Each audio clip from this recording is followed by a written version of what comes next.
Friends, study with bank की current affair session में आपका स्वागत है।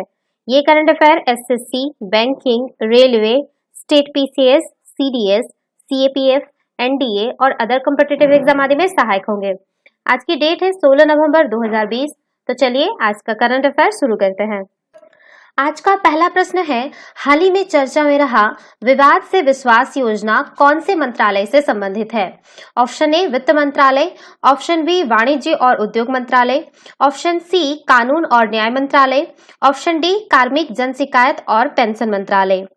देखिए, हाल ही में वाणिज्य और उद्योग मंत्री पीयूष गोयल ने विवाद से विश्वास योजना को सफल बनाने के लिए बड़े कॉर्पोरेट्स और शीर्ष कर पेशेवरों के साथ बातचीत की है। अब भारत सरकार के वाणिज्य और उद्योग मंत्री पीयूष गोयल को बड़े कॉर्पोरेट्स और शीर्ष कर पेशेवरों ने विवाद से विश्वास योजना के संदर्भ में कई सुझाव दिए। बड़े कॉर्पोरेट्स और शीर्ष कर पेशेवरों ने सुझाव दिया कि विवाद से विश्वास योजना की कट ऑफ तारीख को आगे बढ़ाया जाना चाहिए। इस योजना के तहत विलय वाली कंपनियों के कर विवादों को निपटाने और मूल्य निर्धारण मामलों को स्थानांतरित करने के बारे में रुख स्पष्ट करने की आवश्यकता है। बात करते हैं विवाद से विश्वास अधिनियम के बारे में। तो प्रत्यक्ष कर विवाद से विश्वास अधिनियम 2020 को संसद ने पारित किया है।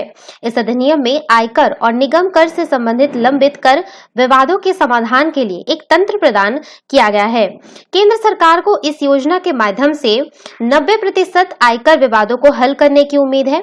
इस योजना के तहत एक करदाता को केवल विवादित करों की राशि का भुगतान करना होगा तथा उसे ब्याज एवं जुर्माने पर पूरी छूट मिलेगी। हाल ही में भारत सरकार ने इनकम टैक्स डिपार्टमेंट ने विवाद से विश्वास योजना के लिए तय सीमा जो है वो 31 मार्च 2021 जो है वो 2021 तक बढ़ाने की है और बढ़ाने की मांग की है। ठीक है, और ये बढ़ा भी दिया गया है, अभी 31 मार्च 2021 तक बढ़ा दिया गया है, ध्यान रखिएगा। तो इसका सही आंसर होगा ऑप्शन बी वाणिज्य और उद्योग मंत्रालय। चलिए नेक्स्ट क्वेश्चन पे चलते हैं। निमोनिया और डायरिया प्रगति रिपोर्ट प्रतिवर्ष कौन सी अंतर्राष्ट्रीय संस्था द्वारा जारी की जाती है? ऑप्शन ए विश्व स्वास्थ्य संगठन, option B world wide institute, option C अंतर्राष्ट्रीय vaccine access centre, option D international drug monitoring. देखिए, निमोनिया और डायरिया प्रगति रिपोर्ट प्रतिवर्ष अंतर्राष्ट्रीय वैक्सीन एक्सेस सेंटर, जिसे हम लोग शॉर्ट में IVAC भी बोल सकते हैं, ठीक है, द्वारा जारी की जाती है। निमोनिया और डायरिया के कारण होने वाली बच्चों की मौतों को रोकने के लिए भारत ने अपने टीकाकरण कवरेज में महत्वपूर्ण प्रगति की है। हालांकि कुल मिलाकर विश्व की स्वास्थ्य प्रणालियों बच्चों के लिए बीमारी की रोकथाम और उपचार सेवाओं तक पहुंच उपलब्ध कराने में पूर्णतया सफल नहीं हो पा रही है। फिर भी भारत ने रिपोर्ट में कवरेज संबंधी निगरानी किए जाने वाले 5 टीकों में से 3 टीकों के लिए 90% कवरेज का वैश्विक लक्ष्य हासिल कर लिया है। रिपोर्ट में कवरेज निगरानी किए जाने वाले टीके में डिफ्थीरिया, पर्टुसिस यानी काली खांसी और टिटनेस वैक्सीन, खसरा रोधी वैक्सीन की पहली खुराक, haemophilus influenza type B, pneumococcal conjugate vaccine और रोटावायरस वैक्सीन। भारत ने अभूतपूर्व तरीके से राष्ट्रीय स्तर पर रोटावायरस वैक्सीन का 100 दिवसीय एजेंडा भी पूरा कर लिया है। यह महत्वपूर्ण वैक्सीन विस्तार रोटावायरस डायरिया के जानलेवा मामलों में प्रतिवर्ष जो है आपका 26 मिलियन बच्चों को बचाने में मदद करेगा।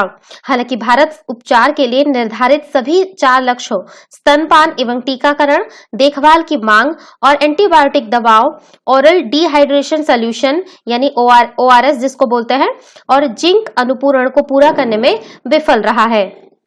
आपको पता होगा जो निमोनिया और डायरिया है वो विश्व में नवजात शिशुओं की मौतों का सबसे बड़ा कारण है और 5 साल से कम उम्र के बच्चों की जो है प्रतिवर्ष होने वाली कुल मौतों में से, ध्यान रखिएगा, कुल मौतों में से 29% अथवा जिसको हम लोग बोल सकते हैं जिसमें से 2 मिलियन से अधिक मौतें इन रोगों के कारण होती है। फिर भी जो है इन रोगों की रोकथाम और उपचार का स्तर विश्व में विशेषकर गरीब आबादी में मध्य या काफी कम है। तो इसका सही आंसर होगा ऑप्शन सी अंतर्राष्ट्रीय वैक्सीन एक्सेस सेंटर। चलिए नेक्स्ट क्वेश्चन पे चलते हैं। हाल ही में जारी अंतर्राष्ट्रीय परमाणु ऊर्जा एजेंसी द्वारा एक रिपोर्ट में कौन से देश के परमाणु हथियार भंडार को अंतर्राष्ट्रीय कानूनों का उल्लंघन बताया? ऑप्शन ए उत्तरी कोरिया, ऑप्शन बी चीन, option C Iraq, option D Israel. देखिए, हाल ही में जो है अंतर्राष्ट्रीय परमाणु ऊर्जा एजेंसी द्वारा जारी एक रिपोर्ट में कहा गया था कि उत्तर कोरिया के परमाणु हथियार भंडार अंतर्राष्ट्रीय कानूनों का उल्लंघन कर रहे हैं। इसकी प्रतिक्रिया में उत्तरी कोरिया ने अंतर्राष्ट्रीय परमाणु ऊर्जा एजेंसी पर उसके शत्रु देशों की कठपुतली होने का आरोप लगाया है। अंतर्राष्ट्रीय परमाणु ऊर्जा एजेंसी पश्चिमी देशों के राजनीतिक उपकरण से अधिक नहीं है। यह उत्तर कोरिया के खिलाफ शत्रु ताकतों की धुन पर नाचने वाली कठपुतली है। ये आपका उत्तर कोरिया का टिप्पणी दिया गया है। उत्तर कोरिया जो है वो वर्ष 2003 में परमाणु अप्रसार संधि से अलग हो गया था। इसके बाद से इसने धीरे धीरे एक बड़े परमाणु भंडार का निर्माण किया है। संधि से बाहर निकलने के बाद से प्योंगयांग द्वारा परमाणु बमों के कई परीक्षण किए गए हैं। इसके अलावा एक दशक से अधिक समय में IAEA, जिसको ये आपका अंतर्राष्ट्रीय परमाणु ऊर्जा एजेंसी को, ठीक है, शॉर्ट में बोल रही हूँ, के निरीक्षकों को देश में प्रवेश की अनुमति नहीं दी गई है। हाल ही में IAEA द्वारा प्योंगयांग का हथियार कार्यक्रम अत्यंत खेदजनक और देश की परमाणु गतिविधियों को गंभीर चिंता का विषय बताया गया है। बात करते हैं अंतर्राष्ट्रीय परमाणु ऊर्जा एजेंसी के बारे में। तो अंतर्राष्ट्रीय परमाणु ऊर्जा एजेंसी की जो स्थापना है वो वर्ष 1957 में संयुक्त राष्ट्र संघ भीतरी वैश्विक शांति के लिए परमाणु संगठन के रूप में की गई थी। यह एक अंतर्राष्ट्रीय स्वायत्त संगठन है। इसका उद्देश्य विश्व में परमाणु ऊर्जा का शांतिपूर्ण उपयोग सुनिश्चित करना है। यह परमाणु ऊर्जा के सैन्य उपयोग को किसी भी प्रकार रोकने में प्रयासरत रहती है। अंतर्राष्ट्रीय परमाणु ऊर्जा एजेंसी संयुक्त राष्ट्र महासभा तथा सुरक्षा परिषद दोनों को रिपोर्ट करती है। इसका जो मुख्यालय है वो वियना में है, ठीक है, वियना ऑस्ट्रिया में स्थित है। तो इसका सही आंसर होगा ऑप्शन ए उत्तरी कोरिया। चलिए नेक्स्ट क्वेश्चन पे चलते हैं। हाल ही में केंद्रीय मंत्रिमंडल ने भारत की विनिर्माण क्षमताओं और निर्यात को बढ़ावा देने के लिए फार्मास्यूटिकल्स दवाओं, ऑटो कंपोनेंट्स और ऑटोमोबाइल सहित कितने प्रमुख क्षेत्रों के लिए उत्पादन लिंक्ड प्रोत्साहन योजना को मंजूरी दी है? Option A 10, option B 15, option C 26, option D 13। देखिए, हाल ही में केंद्रीय मंत्रिमंडल ने भारत की विनिर्माण क्षमताओं को और निर्यात को बढ़ावा देने के लिए फार्मास्यूटिकल दवाओं, ऑटो कंपोनेंट्स और ऑटोमोबाइल सहित 10 प्रमुख क्षेत्रों के लिए उत्पादन लिंक्ड प्रोत्साहन योजना को मंजूरी दी है। आने वाले 5 वर्षों की अवधि में 10 क्षेत्रों के लिए सरकार द्वारा अनुमोदित वित्तीय परिपक्व लगभग 2 लाख करोड़ रुपए है। केंद्रीय मंत्री प्रकाश जावड़ेकर ने यह भी बताया कि यह उत्पादन लिंक प्रोत्साहन योजना रोजगार पैदा करने में भी मदद करेगी। उन्होंने आगे यह भी कहा कि विनिर्माण GDP का 16% है और अब इसे बढ़ाने की आवश्यकता है। बात करते हैं उत्पादन लिंक प्रोत्साहन यानी PLI के बारे में। तो इस योजना के तहत जो 10 प्रमुख क्षेत्र आएंगे उनके नाम बता देती हूँ मैं आपको।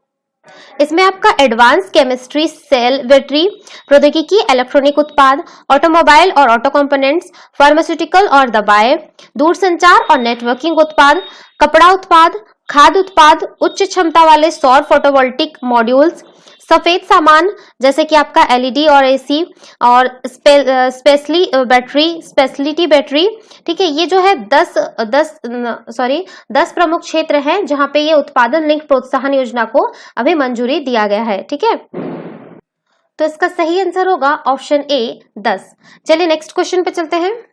हाल ही में भारतीय प्रतिभूति एवं विनिमय बोर्ड यानी सेबी ने इंडिविजुअल म्यूचुअल फंड के लिए विदेशी निवेश की सीमा को बढ़ाकर कितना कर दिया है?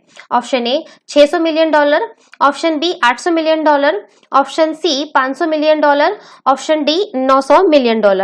देखिए, भारतीय प्रतिभूति एवं विनिमय बोर्ड ने इंडिविजुअल म्यूचुअल फंड के लिए विदेशी निवेश की सीमा जो है वो $300 मिलियन, ठीक है, आप लोग लिख लीजिएगा $300 मिलियन, ठीक है। $300 मिलियन से बढ़ाकर जो है वो $600 मिलियन कर दिया है, ठीक है। ध्यान रखिएगा, 300 से 600 कर दिया गया है, ठीक है। सेबी ने जो है वो एक परिपत्र जारी, उसके द्वारा एक परिपत्र में इसकी घोषणा की गई है, जिसमें यह कहा गया था कि प्रत्येक फंड हाउस $7 अरब की समग्र उद्योग सीमा के भीतर विदेशी निवेश में अधिकतम $600 मिलियन का लाभ कमा सकता है। म्यूचुअल फंड हाउसेस द्वारा प्रस्तावित नई योजनाओं की संख्या में काफी वृद्धि हुई है, जो निवेशकों को अंतर्राष्ट्रीय इक्विटी के लिए पर्याप्त निवेश देती है, और निवेशकों ने ऐसे फंडों में अपनी रुचि भी दिखाई है, क्योंकि निवेश उनके पोर्टफोलियो और को भौगोलिक विविधीकरण भी देते हैं। तो इसका सही आंसर होगा ऑप्शन ए, $600 मिलियन। चलिए नेक्स्ट क्वेश्चन पे चलते हैं। भारत ने हाल ही में नव विकास बैंक की सदस्यता का विस्तार करने का समर्थन किया है। इस बैंक की स्थापना कौन से अंतर्राष्ट्रीय संगठन द्वारा की गई थी? Option A ASEAN, option B G20, option C SAARC, option D BRICS. देखिए, हाल ही में भारत ने नव विकास बैंक की सदस्यता का विस्तार करने का समर्थन किया है। इस बैंक की जो स्थापना है भारत और अन्य ब्रिक्स से, जिसमें आपको ब्रिक्स में पता होगा ब्राजील, रूस, भारत, चीन और दक्षिण अफ्रीका है, इन्होंने की थी, ठीक है। तो भारत ने क्षेत्रीय संतुलन पर भी जोर दिया है।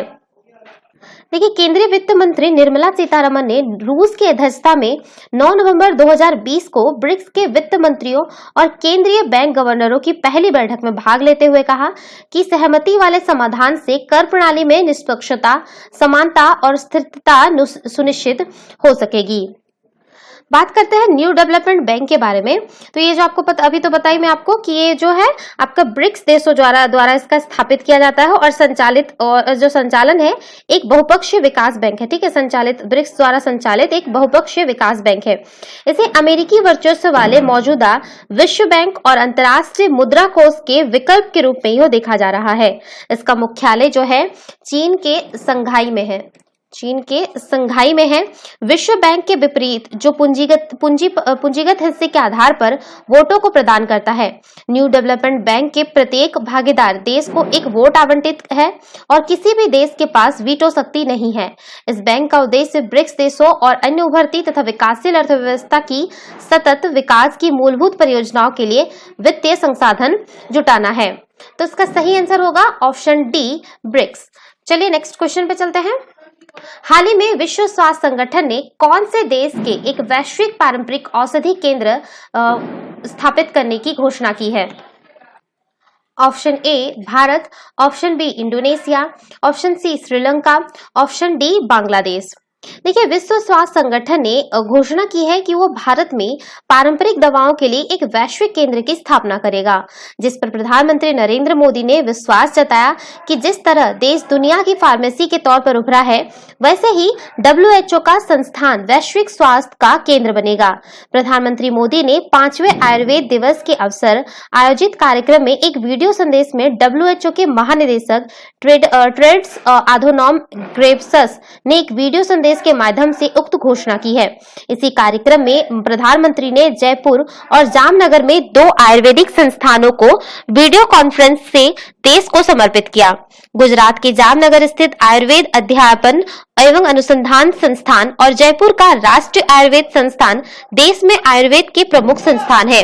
आयुष मंत्रालय के अनुसार ITRA जामनगर को संसद में कानून पारित करके राष्ट्रीय महत्व के संस्थान का दर्जा दिया गया है। वहीं जयपुर स्थित आयुर्वेद संस्थान को विश्वविद्यालय अनुदान आयोग ने डीम्ड टू बी यूनिवर्सिटी संस्थान का दर्जा दिया है। तो इसका सही आंसर होगा ऑप्शन ए, भारत। चलिए नेक्स्ट क्वेश्चन पे चलते हैं। हाल ही में चांदीपुर के लॉन्चिंग कॉम्प्लेक्स 3 से QRSAM, जिसका पूरा नाम quick reaction surface to air missile का सफलतापूर्वक परीक्षण किया गया। इस मिसाइल का निर्माण किसके द्वारा किया गया है? Option A MBDA, option B Dassault aviation, option C रक्षा अनुसंधान एवं विकास संगठन, option D Bharat dynamics limited.